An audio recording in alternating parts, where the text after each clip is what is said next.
Dear Christian, I was exposed to Christianity and told that Jesus was the only way to God from my childhood. I was never given a chance to come to this conclusion on my own. As I stated in part 2, a child's upbringing and geography of birth has a lot to do with what they believe. I want to know that whatever I believe, that I came to this belief on my own, and not because I was taught this from a child, manipulated, or scared into believing it. It's not that I particularly want it out, it's just that I have no choice. I believe that truth should be able to verify whatever it's claiming. I have examined the claims of the Bible and I'm not convinced that they are true. Again, true is defined as conformable to fact, in accordance with the actual state of things, correct, not false, erroneous, inaccurate, or the like, as a true relation or narration, a true history. A declaration is true when it states the facts.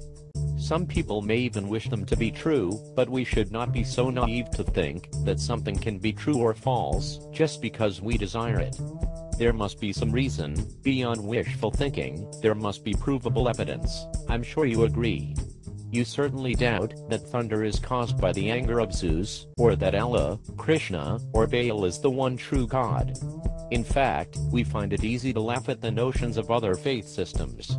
The Mormons believe the visions of an interesting character, John Smith, whose conversations with God in the 1830s resulted in gold plates, baptizing the dead, wearing special ceremonial undergarments, polygamy, and other ideas that seem pretty irrational even by today's standards.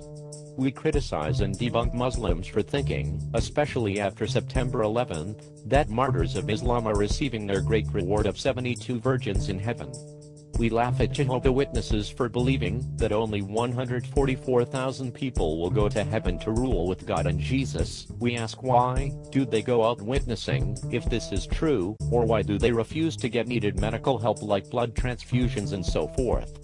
We also scoff at the ancient mythical religions of Osiris, Dionysus, Mithras, Adonis, and others, several of which include virtually all of the main elements of the Christ story: miraculous births, raising of the dead, resurrections on the third day, and dozens of other elements that make these stories look like nearly exact copies of the Christ story. Interestingly, however, they occurred in the centuries before and during the times of Christ. Could these be real?